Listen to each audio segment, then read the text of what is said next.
기도하옵나이다. 아멘. 하나님의 말씀 보겠습니다. 오늘 우리가 볼 본문은 구약 성경입니다. 열왕기상 2장 1절에서 7절까지 봉독해 드리겠습니다.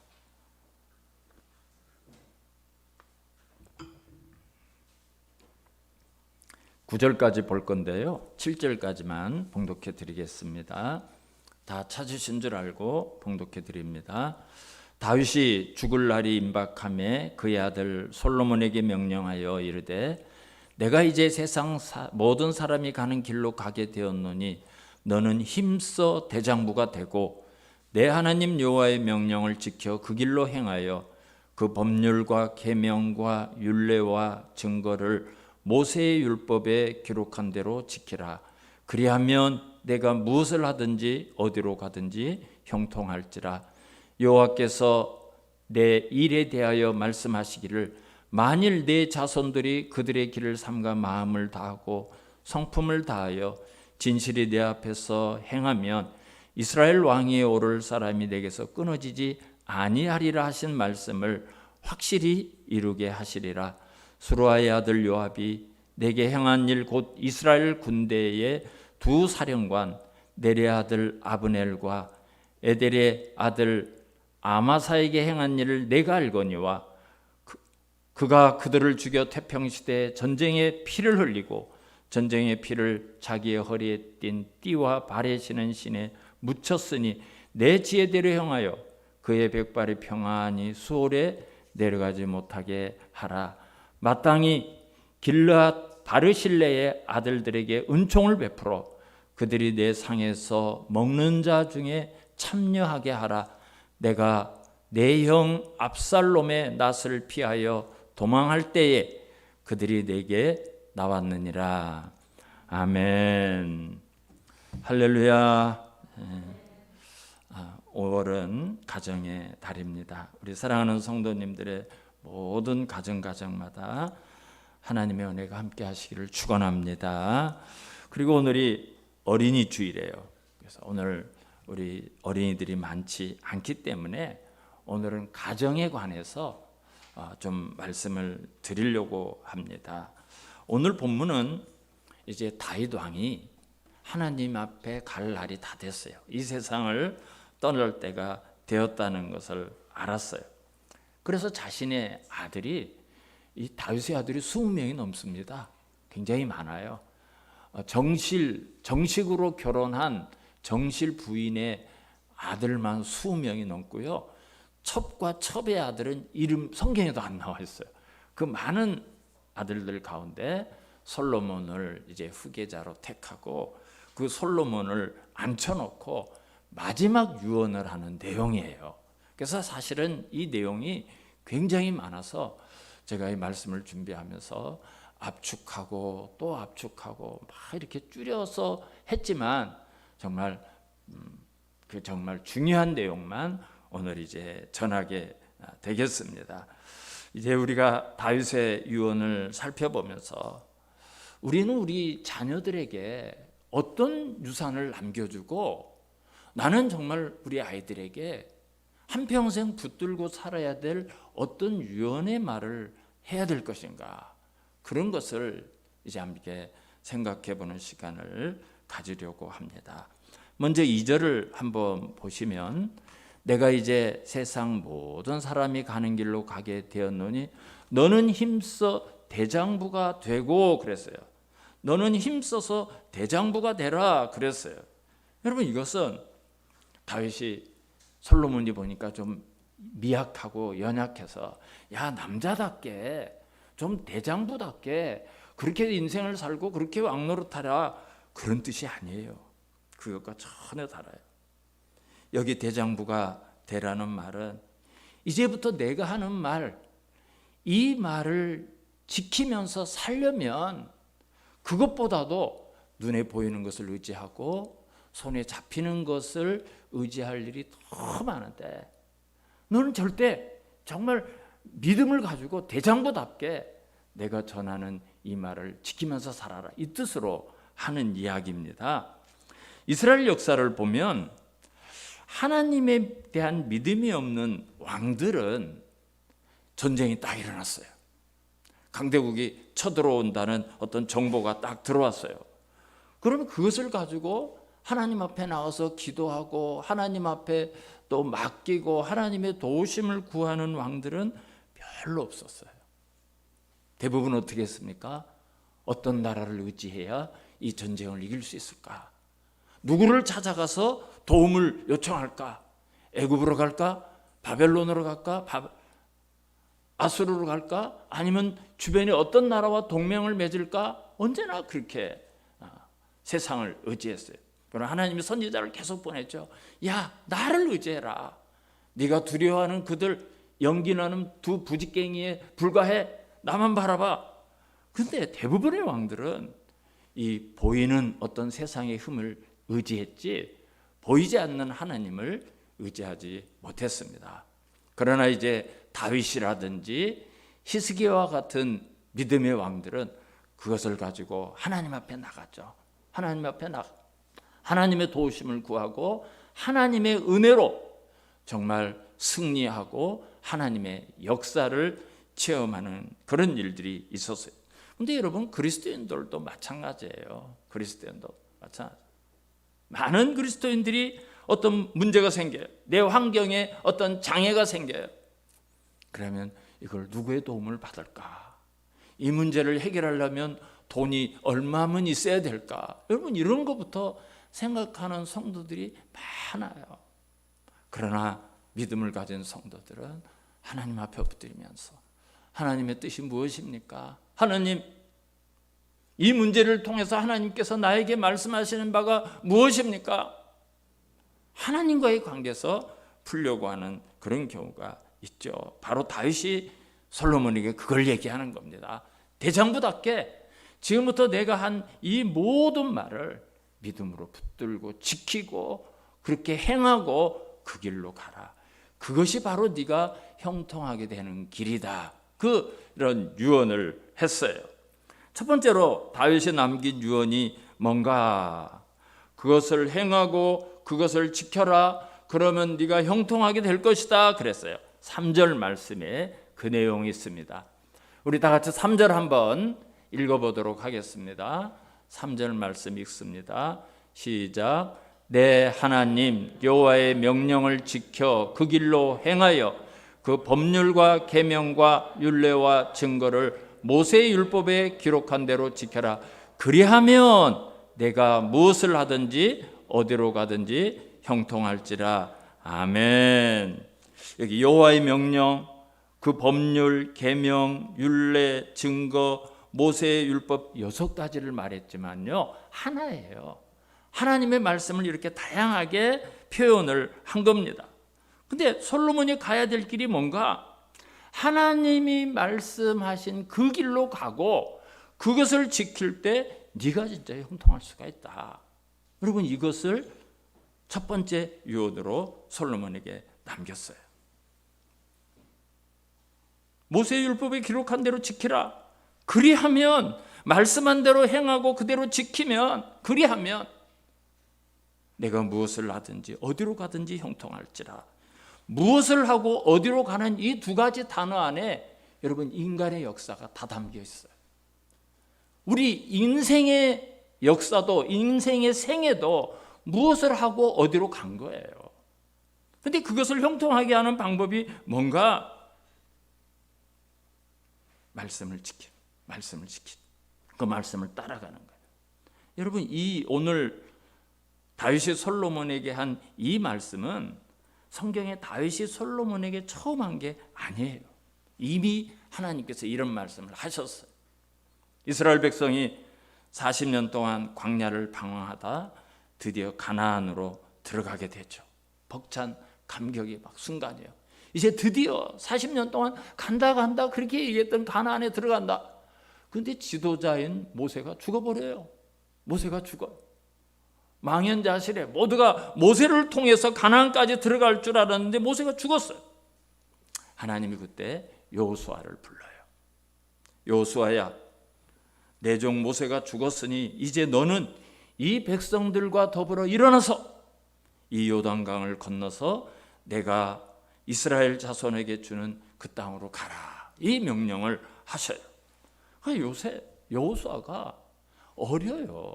그리고 지금까지 했던 일은 모세의 종로서를 했던 사람이에요. 하루아침에 지도자가 되었어요.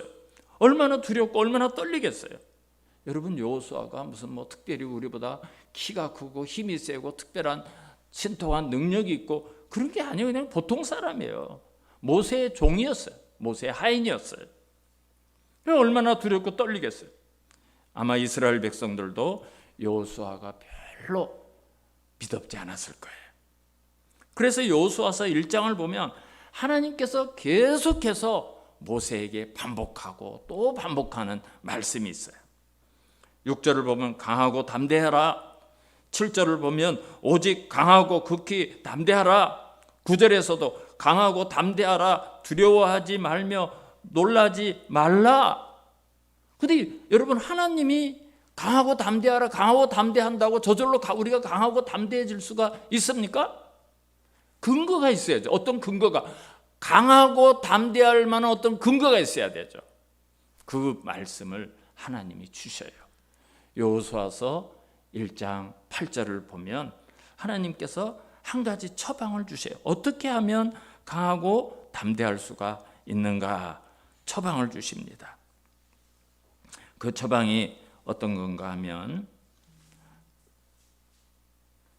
이 율법책을 내 입에서 떠나지 말게 하며 그랬어요. 이 율법책을 내 입에서 떠나지 말게 하며 주야로 그것을 묵상하여 그 안에 기록한 대로 다 지켜 행하라. 이 말씀을 가까이 하고 묵상하고 그 말씀대로만 해. 그리하면 내 길이 평탄하게 될 것이며 내가 형통하리라. 이런 처방을 주셨어요. 어떻게 담대하고 강할 수가 있는가? 어떻게 강하고 담대할 수 있는가? 그 근거가 뭔가?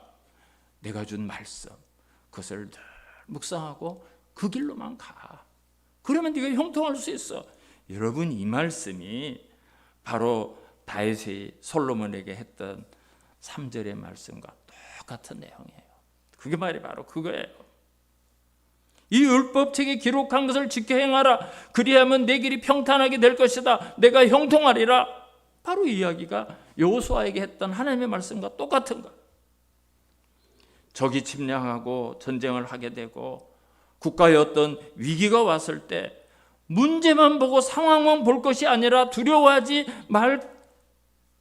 걱정하지 말고 담대하게 하나님의 말씀을 따라서 마땅히 가야 될 그 길을 가기만 하면 내가 어디로 가든지 내 하나님 여호와가 함께 하느니라.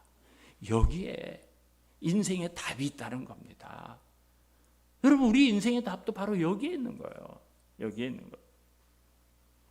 다윗은 이미 그런 체험이 있죠.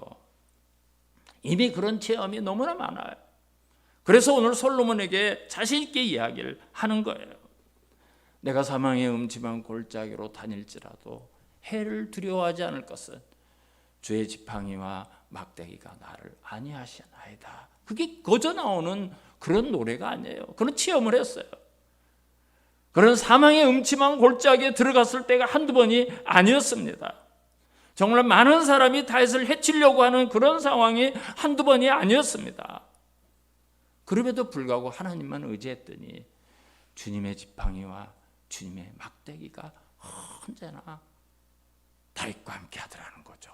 다윗이 칼을 휘두르고 다윗이 창을 휘두르는 게 아니라 하나님이 하시더라는 거예요. 그 믿음의 고백을 오늘 솔로몬에게 하는 겁니다. 여러분, 우리 아이들에게 많은 이야기를 해줄 것들이 있지만 하나님의 그 길을 따라가고 늘 말씀을 묵상하고 그 길을 가는 것이 진정 성공하는 길이라고 가르치고 또 가르쳐야 돼요. 두 번째로 다윗은 정의와 공의를 지키면서 살라 이렇게 명령했어요. 정의와 공의를 지키면서 살라. 5절하고 6절을 한번 보시길 바랍니다. 제가 읽어드릴게요.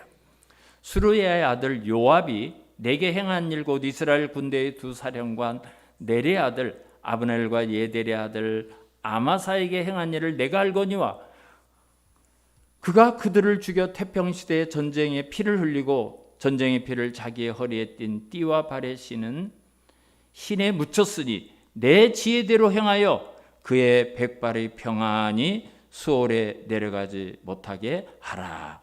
요 좀 내용이 긴데요. 내용은 다른 게 아니라 요압을 죽이라는 거예요. 근데 이 요압이 누군가 하면 다윗과 한평생 함께 했던 군사령관이자 군대 장관이에요. 그러니까 다윗이 처음으로 왕이 되어서부터 마지막까지 다윗과 함께 했어요. 근데 그를 죽이래. 요압을 죽이래. 반드시 자연적으로 죽게 하지 말고 그 전에 먼저 죽이라. 왜 그럴까 좀 의문이 들어요. 다윗과 같이 선한 사람이, 다윗과 같이 정의와 공의를 주장하는 사람이 왜 자기의 군대 장관을 반드시 죽이라고 했을까? 좀 이상하고 궁금해요. 설명을 드리겠습니다. 다윗이 제일 처음, 사울이 죽고 다윗이 제일 처음 왕이 되었을 때는 사실 전체 이스라엘 왕이 아니었습니다. 그때는 사울의 뒤를 이어서 이스라엘 전체 왕이 된 게 아니에요. 사무엘하 2장 4절을 보면 다윗이 왕으로 이렇게 등극하는 장면을 기록하고 있어요. 유대 사람들이 와서 거기서 다윗에게 기름을 부어 유다 족속의 왕으로 삼았더라 그랬어요. 그러니까 다윗이 처음 왕이 됐을 때는 이스라엘 12지파 가운데 유다 지파만의 왕이었어요. 이상한데요? 사울의 뒤를 이어서 바로 이스라엘의 왕이 되지 않았습니까? 아니에요. 그렇게 유다 지파의 왕이 되었어요. 사울 왕이 죽고 나서 다윗이 바로 전체 이스라엘 왕이 된 것이 아니라 왕이 2명이 돼요. 내가 기억한 건가 다른데요?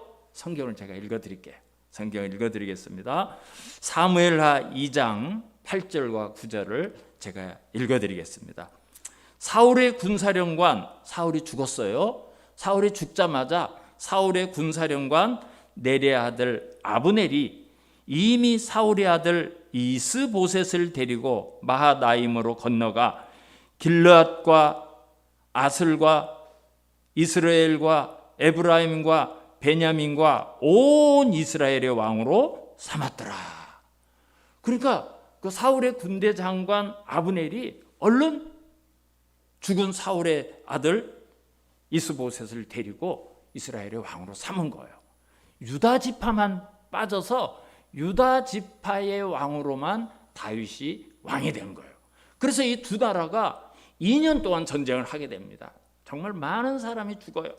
남북 전쟁처럼, 우리의 그 남북한의 그 전쟁처럼 자기들 12지파끼리 전쟁이 붙어서 죽고 죽이는 일이 2년 동안 계속돼요. 그것이 2년 동안 되는데 성경을 보면 이 전쟁을 국가 간의 전쟁으로 하나님은 말씀하지 않아요. 이 전쟁을 보는 시각이 그래요. 하나님이 이미 다윗을 기름 부어서 왕으로 세웠는데, 그리고 사울을 버렸는데 사람들이 자기 임의로 사울을 왕으로 세운 것을 하나님이 인정하지 않아요. 그래서 사무엘하 3장 1절을 보면 이렇게 기록합니다. 사울의 집과 다윗의 집 사이에 전쟁이 오래매 그래요. 그러니까 어떤 집안 싸움으로 하나님은 인정을 해버리는 거예요. 사울의 집과 다윗의 집이 전쟁이 오래매 다윗의 집은 점점 강하여 가고 사울의 집은 점점 약하여 가니라 그랬어요. 점점 다윗이 하나 지파밖에 없는데 다윗의 세력이 점점 커지는 거예요. 이때 이스라엘의 군사령관 아브넬이라는 사람이 이거는 우리가 전쟁을 해도 되지 않는 거다. 하나님께서 다윗을 택했고 하나님이 다윗을 이스라엘 전체의 왕으로 세웠다는 것을 아브넬이 알아요. 그래서 이스라엘 지파들에게 다니면서 아니다. 우리 이스라엘의 왕은 다윗이 돼야 되고 다윗이 통일해야 된다. 이런 거를 설득한 다음에 다윗을 찾아와요. 그래서 다윗에게 뭐라고 말하는가 하면 평화적으로 전쟁을 끝냅시다. 그리고 내가 이미 이스라엘 지파들을 다 설득하고 그들의 마음을 돌렸으니까 이제는 더 이상 피를 흘리지 말고 다윗 당신이 통일 이스라엘의 왕이 돼 주시오. 이렇게 요청을 해요. 그러니까 북이스라엘에 이스보셋이라는 왕이 있지만 실질적인 실권자는 이 군사령관 아브넬이에요. 그래서 다윗과 함께 그래 참 좋다. 우리가 이렇게 화목하게 같은 민족끼리 살자 하고 돌려보내는데 유다의 군대 장관인 요압이 다윗의 장군 요압이 자기의 개인 감정 때문에 이제 뒤를 따라가서 살해를 해버리는 거예요. 살해를 해. 다윗과 전혀 상관도 없이 다윗과 의지와 상관없이 가서 죽여버렸어요. 아브넬을 죽여버렸어요. 그 일로 다윗이 얼마나 충격을 받고 가슴을 아파했는지 몰라요. 이제 같은 민족끼리 이 두 나라가 전쟁을 하지 않고 평화적으로 해결하자고 이 평화를 노래하는데 자기 부하가 가서 죽여버렸어요. 그 사람들은 자기가 죽이라고 시킨 줄로 알 게 아니에요. 그래서 이제 아브넬을 잘 장사를 치러주는데요. 적군의 장군이었지만 그 상녀가 나가는데 다윗이 통곡을 하면서 따라가요. 막 울면서 따라가고 그 무덤 앞에서 막 울고 모든 백성들과 함께 울고 그날 하루 종일 다윗은 금식을 하면서 이 아브넬에 대한 애가를 지어서 노래를 불러줘요. 그게 성경에 사무엘하에 기록이 되어 있습니다. 그때 다윗이 이렇게 말해요.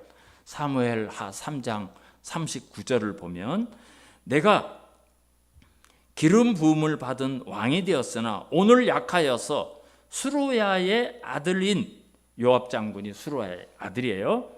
아들인 이 사람들을 제어하기가 어려우니 여호와는 악행한 자에게 그 악한 대로 반드시 갚으실지로다. 그래요. 다윗이 이제 막 왕이 되었는데 이 요압의 형제들이 전부 다 장군들인 거예요. 전부 다 싸움. 그래 이게 왕이지만 실권이 이 친구들이 너무 많아서 다윗이 마음대로 하지를 못해. 그런 경우가 우리나라 역사 가운데도 왕이 등극을 했지만 무신들이 권력을 쥐고 뭐 고려 같은 경우는 그게 계속 반복되지 않습니까? 그런 일이 여기서 일어났던 거예요. 그러니까 다윗이 손을 어떻게 쓸 방법이 없어요. 요압이 너무 세가지고. 그렇지만 이것은 공의롭게 하나님께서 반드시 이 악을 행해야 된다는 것을 다윗은 초지일관 가지고 있었던 겁니다. 그래서 그 악행을 공의롭게 처리하는 것이 하나님의 명령을 지키는 것이고 하나님의 뜻이라고 생각을 했어요. 그래서 마지막 죽는 그 순간에 솔로몬에게 억울하게 죽은 그 이스라엘의 군대 장관 아브날의 죽음을 갚아야 된다. 네가 요압을 늙어서 편안히 죽게 하지 말고 반드시 네가 지혜롭게 무슨 방법을 찾아서 죽여라. 여러분 이런 이야기를 해요. 그리고 또 하나 8절 9절 제가 읽지 않았습니다마는 또 하나의 사건이 있어요. 다윗이 말년에 압살롬의 반역이 일어났죠. 그래서 다윗이 얼마나 급했던지 신발도 못 신고 막 도망갔어요. 자, 8절 한번 읽어볼게요. 바울임 베냐민 사람 게라의 아들 시므이가 너와 함께 있나니 그는 내가 마하나임으로 갈 때에 악독한 말로 나를 저주하였느니라. 그러나 그가 요단에 내려와서 나를 영접함으로 내가 여호와를 두고 맹세하여 이르기를 내가 칼로 너를 죽이지 아니하리라 하였노라. 그러나 그를 무죄한 자로 여기지 말지어다. 너는 지혜 있는 사람이므로 그에게 행할 일을 알지니 그의 백발이 피 가운데 수월에 내려가게 하라.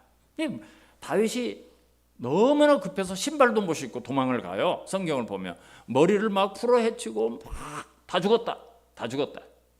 그때 다윗의 그 전령이 다윗에게 보고하기를 온 이스라엘이 압살롬에게 갔습니다. 그러니까 4년 동안 반란을 준비하는데요. 압살롬이 왕의 대신부터 시작해서 백성들의 마음을 다 훔쳤어요. 그러니까 다윗이 죽었다 이리 생각해가지고 요단강 건너가지고 저 이방 땅 지금의 요르단 그곳으로 마하나임이라는 곳으로 도망을 갔어요. 그런데 그 도망을 가게 되는데 사울 왕의 친척이었던 시므이가 돌을 던지면서 흙을 던지면서 다윗을 저주하면서 막 욕을 하면서 계속해서 다윗을 따라오는 거예요. 왜 그렇습니까? 사울 왕 대신에 자기의 가문 베냐민 지파가 왕이 안 되고 다윗이 왕이 되는 게 못마땅했던 거예요. 사울의 친척이었거든요. 그러니까 막 돌을 던지고 흙을 날리고 막 저주를, 온갖 저주를 보고 따라와. 아무 소리도 못하고 다윗은 그냥 도망을 갔어요. 근데 압살롬의 반란이 결국은 실패를 했죠. 그래서 이제 다윗이 돌아온다 소문을 듣고 시므이가 야, 큰일 났구나.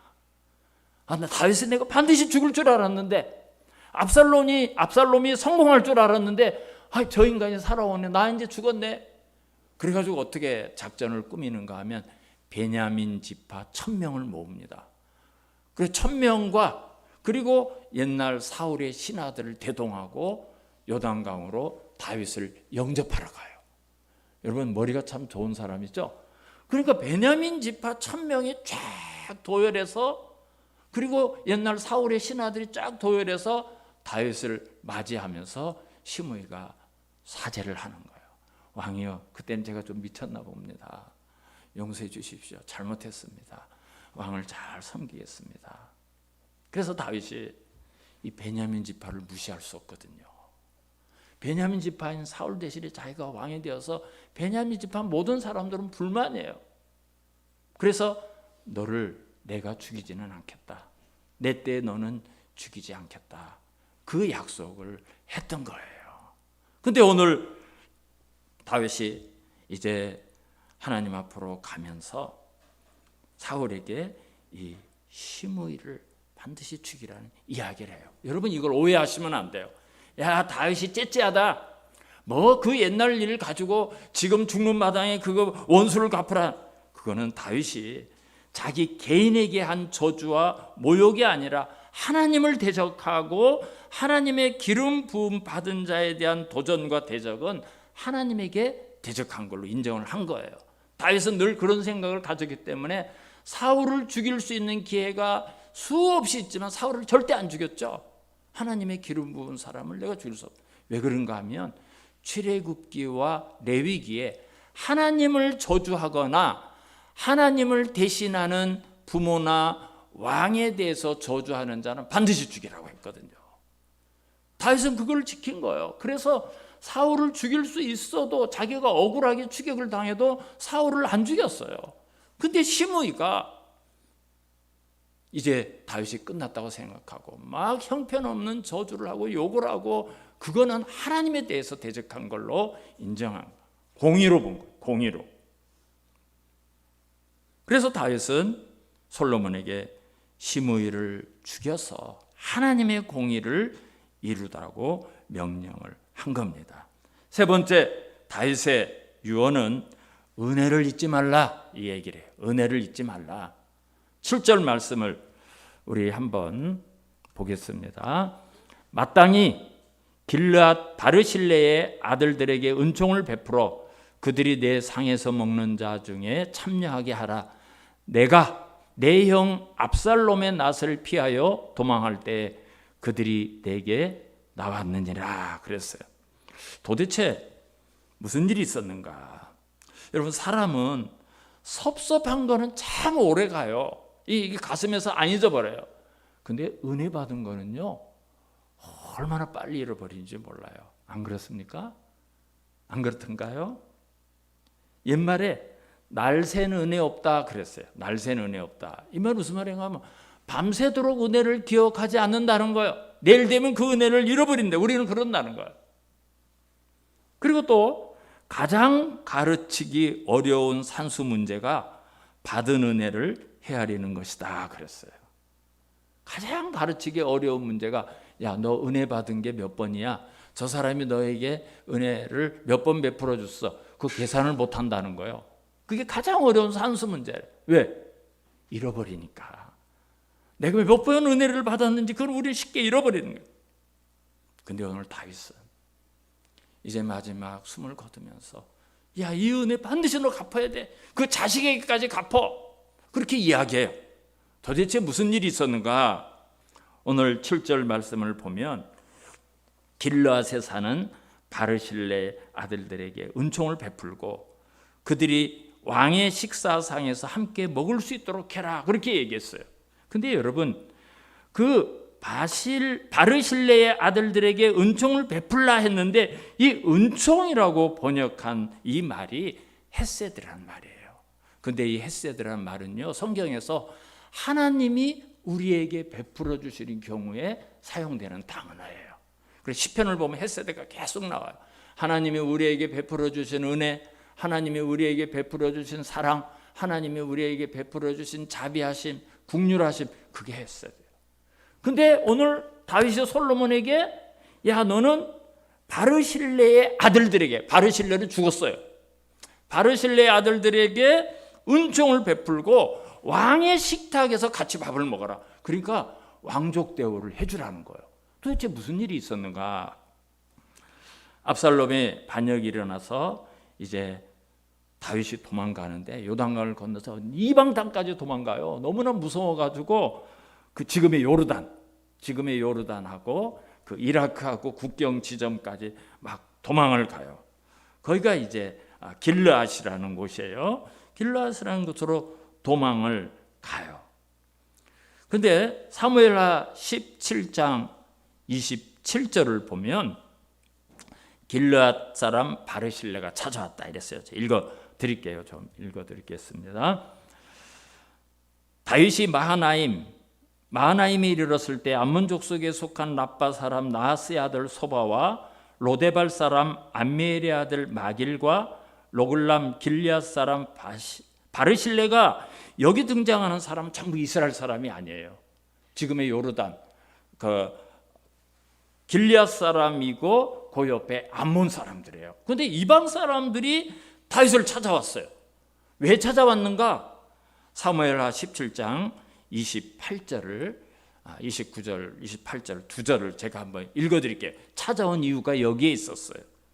침상과 대야와 질그릇과 밀과 보리와 밀가루와 볶은 곡식과 콩과 팥과 볶은 녹두와 꿀과 버터와 양과 치즈를 가져다가 다윗과 그와 함께한 백성에게 먹게 하였으니 이는 그들 생각에 백성이 들에서 시장하고 고나고 목마르겠다 함이더라. 여러분, 세상에 이방 사람들이 다윗 왕과 다윗과 함께 도망온 사람들을 찾아왔는데 음식만 가져온 게 아니라 발 씻고 세수할 대야도 가져왔고 그릇도 침상까지 들고 왔어요. 왕이여, 이곳에서 주무십시오. 이런 은혜를 베풀어 준 거예요. 역사적인 그런 관련이 좀 있어요. 다윗이 국경을 계속 확장해 가면서 이 길리앗도 정복을 했어요. 길리앗을 정복하고 그것을 약탈하고 빼앗고 그것을 자기의 땅으로 삼은 것이 아니라 그것을 정복한 다음에 야, 니들 자꾸 우리나라 침범하지 마. 너희들 다 자유를 줄 테니까 자유롭게 살아. 그 대신 이제 우리나라는 넘보지 마라. 이렇게 된 거예요. 아니, 고대의 왕들은 빼앗고 잡아다가 노래를 삼고 막 농가 밭을 다 못쓰게 만들고 다 그렇게 하는데 다윗은 그렇게 안 한 거예요. 그러니까 이 길르앗에 사는 유력자들이 다윗이 반란이 일어나서 우리나라로 우리 땅으로 도망을 왔다네. 이래가지고 오늘 얼마나 많은 물건을 가지고 나옵니까? 심지어 침대까지 만들어가지고 여기서 주무세요. 이렇게 은혜를 베푸는 거예요. 다윗이 드디어 반란을 제압을 했어요. 고국으로 귀환을 하는데 이 바르실레가 성경을 보면 바르실레가 요단강까지 따라와요. 다윗이 얼마나 고맙습니까? 요단강까지 따라와서 왕이요, 편안히 가셔요. 그동안 고생이 많았습니다. 제가 참 대접도 잘 해드리지 못하고 이러니까 다윗이 막 감격을 하는 거예요. 그래서 다윗이 바르실레, 나와 함께 예루살렘으로 갑시다. 내가 당신에게 받은 은혜를 내가 이제 당신에게 갚아줘야 되겠어. 예루살렘에 같이 갑시다. 그렇게 권면을 해요. 그랬더니 이 바르실레가 뭐라고 말하는가 하면 내 나이 80입니다. 내가 음식을 먹어도 맛도 잘 모르고 풍악을 들어도 그 노래소리도 잘 듣지 못하고 왕 다윗 왕이여, 내가 우리 부모님 묘 옆에서 살다가 그곳에 묻히게 해주세요. 이러니까 다윗이 더 이상 권면을 못하고 바르실레를 두고 온 거예요. 사랑하는 성도 여러분, 그렇지만 다윗은 한평생 이 바르실레가 베풀어 주신 은혜를 잊지 않은 거예요. 잊지 않은 거예요. 이제 이 땅을 떠나는 그 마지막 순간, 오늘 7절 말씀에 뭐라고 말합니까? 그 자식들에게 너 은혜를 갚아라. 그 자식들이 있을 거다. 그들을 왕에서 너와 함께, 왕의 침상에서 식탁에서 너와 함께 식사해라. 그 왕족 대우를 하라는 거예요. 어떻게 왕과 함께 맞상을 합니까? 그 정도의 대우를 하고 은혜를 갚으라고 이야기합니다. 사랑하는 성도 여러분, 그리스도인은 은혜를 갚는 사람이 돼야 돼요. 여러분, 우리가 어떤 은혜를 받았습니까? 하나님이 나를 아무런 조건도 없이 구원해 주셨어요. 우리가 죄인 되었을 때, 하나님 앞에 죄인 되었을 때, 하나님과 원수가 되었을 때 하나님은 우리에게 은혜를 베풀어 주시고요, 지금도 은혜로 살아가요. 지금도 우리 모두가 다 은혜를 받으면서 살아가고 있습니다.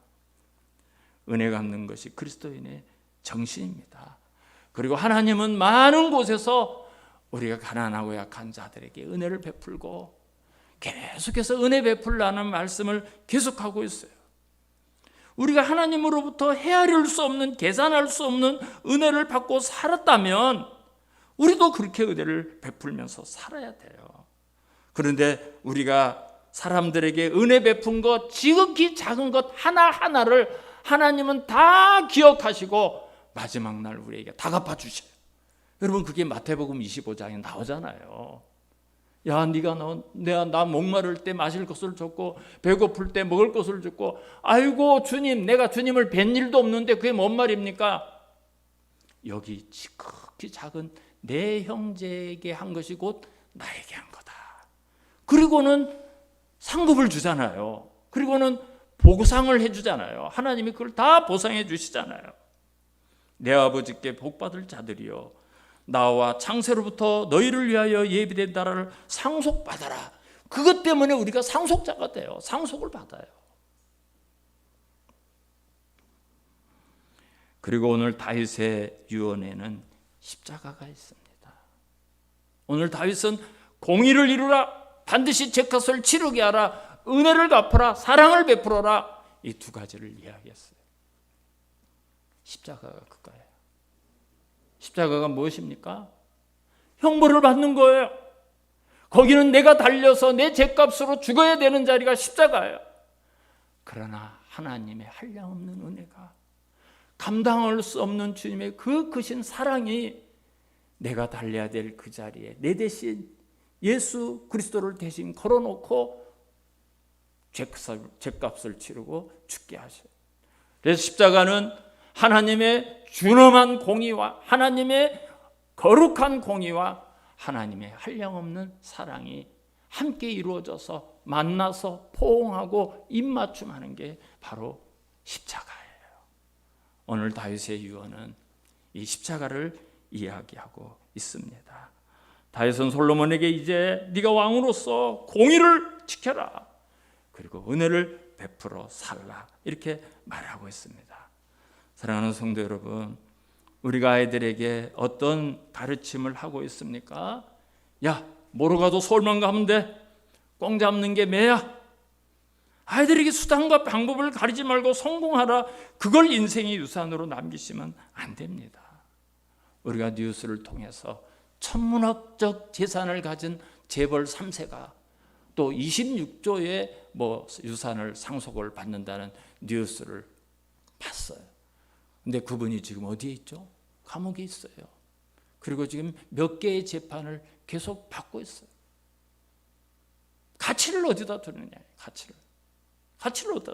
우리 아이들이 그렇게 돼서 좋겠습니까? 그건 아니잖아요. 인생의 가장 중요한 것은 하나님이 기뻐하시는 인생이 되는 거예요. 그럴 때 하나님이 형통케 하고 하나님이 복을 주신다고 약속했습니다. 오늘 이 말씀을 기억하시고 우리의 자녀들이, 우리의 가정이 이런 은혜와 복으로 살아간 복된 가정이 다 되시기를 주님의 이름으로 축원합니다. 하나님 감사합니다. 세상이 참 혼란합니다. 무엇이 진리인지 알 수 없습니다.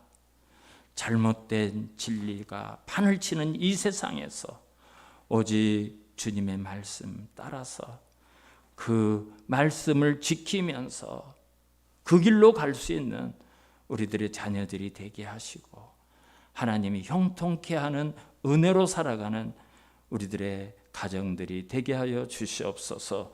예수님의 이름으로 감사하며 기도드리옵나이다. 아멘.